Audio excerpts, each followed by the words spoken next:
Y bien, de nuestra salud digestiva ahora nos trasladamos a nuestros pulmoncitos. Y es que la tos crónica ya se puede catalogar como crónica cuando ya es recurrente por más de 8 semanas y que puede afectar a más del 10% de la población, sobre todo en los adultos. Pero ¿cuáles son las causas que están detrás? ¿Nosotros cómo podemos prevenirla? Qué mejor que nos explique el doctor Carlos Núñez, cirujano de tórax. Bienvenido, doctor. Qué gusto tenerlo acá en Salud es Vida y hablar sobre este tema que afecta sobre todo a los adultos mayores. ¿Y qué está detrás de todo esto? Bienvenido.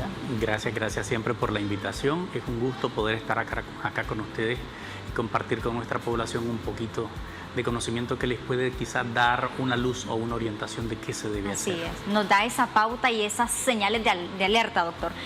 Primero, empecemos definiendo qué es tos crónica. Ya mencionaba de que por ahí estaba leyendo de que ya se dice que es crónica por más de 8 semanas, porque una tosecita ahí esporádica no es crónica. Así que, ¿cómo podemos diferenciar esto? Como bien lo has dicho, un cuadro de tos que dura al menos 8 semanas es considerado una tos crónica.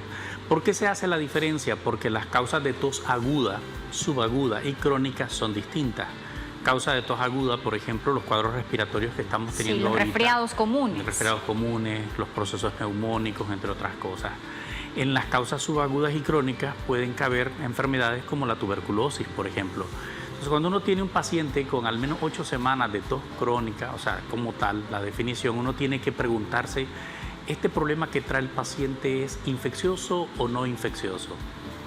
Dentro de las causas no infecciosas pueden ser benignas o malignas. Por ejemplo, en un paciente fumador puede desarrollar tos crónica secundario a el daño pulmonar asociado al cigarrillo, como enfermedad pulmonar obstructiva crónica, que puede ser enfisematosa, bronquítica o algo que nosotros llamamos patrón mixto. O puede ser un paciente que tiene una enfermedad oncológica asociada al cigarrillo, tiene un cáncer y no se ha dado cuenta y empieza a tener tos. Entonces aquí no solamente es la tos en sí, sino los síntomas que presenta el paciente. ¿Cuáles son los síntomas, doctor? Recuerden que la tos es el signo y síntoma cardinal. Él por sí mismo no es una enfermedad, pero es lo que nos da la luz y para decir, bueno, vamos a investigar. Y entonces, hay algo que no está bien en nuestro cuerpo, en nuestros pulmones. Entonces, ¿cuáles son las causas más frecuentes? Siguen siendo la rinitis, la enfermedad por reflujo gastroesofágico y el asma bronquial no diagnosticada. O sea, hay pacientes que ya son grandes y dicen, yo no puedo tener asma bronquial porque yo ya estoy grande. Eso no es cierto, sí puede tenerla. Y se puede estar manifestando su enfermedad, su asma bronquial como tal. Entonces, partiendo de ahí, uno evalúa al paciente y hace también la revisión clínica. O sea, le pregunta cuáles son sus síntomas. Por ejemplo, si tiene problemas para respirar, se le ocluye la nariz con frecuencia, trae garraspera, ronca por la noche, según dice la persona que le acompaña, o amanece con la boca seca. Y además de eso, a la hora de revisarlo, vemos que tiene los cornetes grandes, que tiene limitación al flujo de aire al ocluir una fosa nasal o la otra. Muy probablemente se trate de una rinitis y hay que darle tratamiento. Esta sigue siendo la causa más frecuente de tos crónica. La rinitis.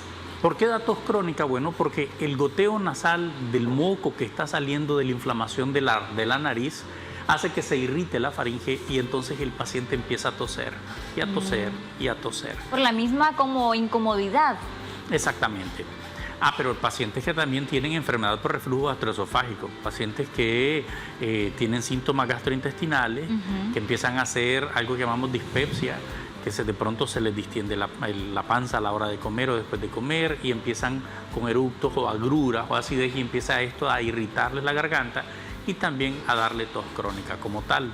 El problema no es la tos en ese caso, es que qué es lo que lo está produciendo.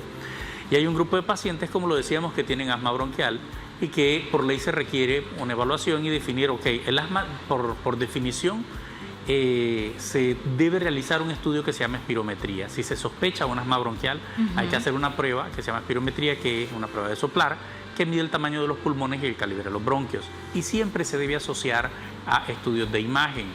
Si tenemos un paciente con tos crónica, mínimo una radiografía del tórax posterior y anterior para saber qué lesiones podríamos encontrar ahí. Por ejemplo, si nosotros tenemos un paciente con tos crónica que además de eso tiene pérdida de peso, malestar general, antecedentes de tuberculosis en la familia o en su entorno, y vemos una radiografía que es altamente sugestiva de tuberculosis, tenemos que investigar como tal que puede ser una causa infecciosa puede ser tuberculosis, que sigue siendo una infección actual. O sea, de pronto alguien puede pensar que no hay tuberculosis en Nicaragua y el mundo. Claro que sí hay. Entonces son cosas que el médico debe evaluar y saber por dónde anda el asunto. Entonces podemos decir entonces, doctor, que la tos crónica es ese signo de que hay algo, un detonante ahí. Hay algo que no está bien. Ok. Ahora bien, doctor, ¿la tos crónica también puede ser un efecto secundario de medicamentos? Exactamente. Por ejemplo, pacientes que son hipertensos y utilizan algo que nosotros llamamos IECA, fármacos inhibidores de la enzima convertidora de angiotensina. En buen cristiano, vamos a poner ahí enalapril, captopril, ramipril, todos los priles. Todos los pril. Entre el 16 la familia de los pril. Exactamente, entre el 16 y el 20%, o sea, casi a 1 de cada 5 pacientes pueden hacer una reacción idiosincrática en el que desarrollan tos, una tos seca y molesta. Si no se encuentra otra causa de tos, se modifica el fármaco, se quita un medicamento y se pone otro, también de acuerdo al perfil del paciente. Porque de acuerdo al perfil del paciente se define el tipo de antihipertensivo que se va a utilizar. Ok, lo voy a cambiar, en vez de utilizar un pril, voy a utilizar algo que llamamos un ARA2, un inhibidor de otro producto en el cuerpo. Y eso hace que desaparezca la tos. Sí, pero generalmente es un diagnóstico por exclusión. Tenemos que ver que no hayan otras causas, que no haya un daño orgánico pulmonar como tal, que no haya enfermedad en la vía aérea superior, que no tengamos nosotros reflujo o un asma bronquial no diagnosticada o alguna otra cosa, sobre todo si tenemos factores predisponentes, paciente fumador, con antecedentes de exposición a humo de leña o algún otro exposicional que hace que el paciente incremente la probabilidad de que haga tos crónica. Que esté más expuesto a esto. Ok, doctor, vamos a realizar nuestra última pausa comercial y ya volvemos en la recta final sobre este tema. Recta final de su programa Salud es Vida. Ahora bien, doctor, esas recomendaciones entonces sobre esta tos crónica, ¿cómo es el tratamiento también? El tratamiento va a depender de la causa. Por ejemplo, si al paciente se le diagnostica asma bronquial, es tratamiento para el asma, tratamiento inhalado, y este no necesariamente es para toda la vida. Si es disciplinado, utiliza su tratamiento como se debe, se controlan los factores que desencadenan la crisis de asma o el asma bronquial, puede resolver sin problema.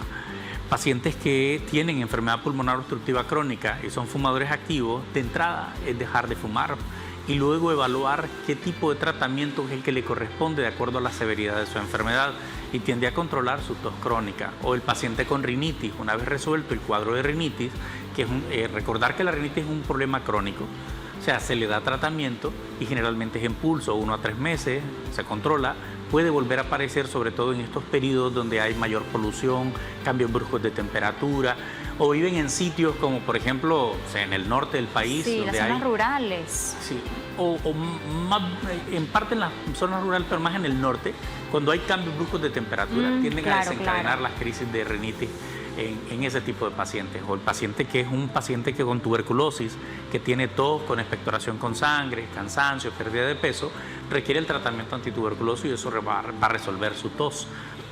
Aquí es importante mencionar, la tos no se le da tratamiento. Es que tengo tos y le voy a dar ketotifeno, dextrometorfano. Ajá, porque somos bromexina, expertos en automedicarnos. Sí, o dar antibióticos. Ninguna de las dos cosas. Supóngase que ese paciente tuviese una tuberculosis y deciden darle levofloxacina o algún otro medicamento, puede incrementar la probabilidad de resistencia porque son fármacos de segunda línea de tratamiento para la TB. Entonces no se debe utilizar.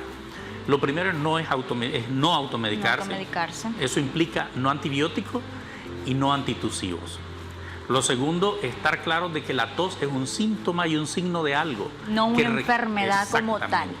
No necesitamos eliminar la tos, necesitamos encontrar qué la está produciendo. Entonces requiere la investigación de un profesional de la salud, en el que al menos se haga un buen examen físico, una buena historia clínica, al menos una radiografía del tórax, para poder buscar las causas más frecuentes. Si no se encuentran, hay que extender las causas. Supónganse que este es un paciente que tiene enfermedad por reflujo gastroesofágico, medicina interna o gastroenterología le dan tratamiento, hay criterios para operar a estos pacientes.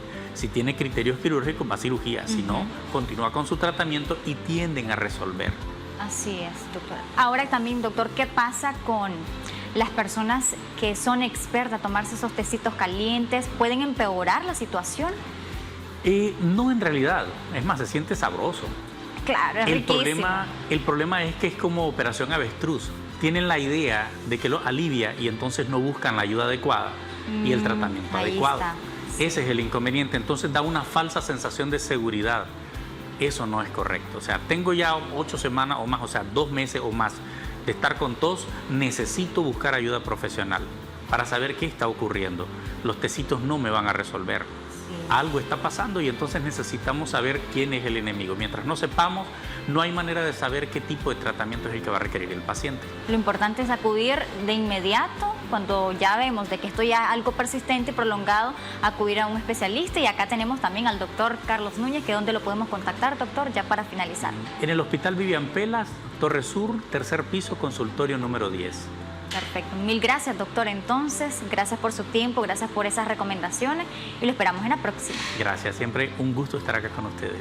Y a usted también, amigo televidente, muchísimas gracias por habernos acompañado en esta hora completa de su programa Salud es Vida. Y aprendimos que comer a deshoras, pues, esto trae consecuencias y también, ojo, también con esa tos crónica persistente. Muchísimas gracias por su fiel sintonía y nos vemos en otra edición.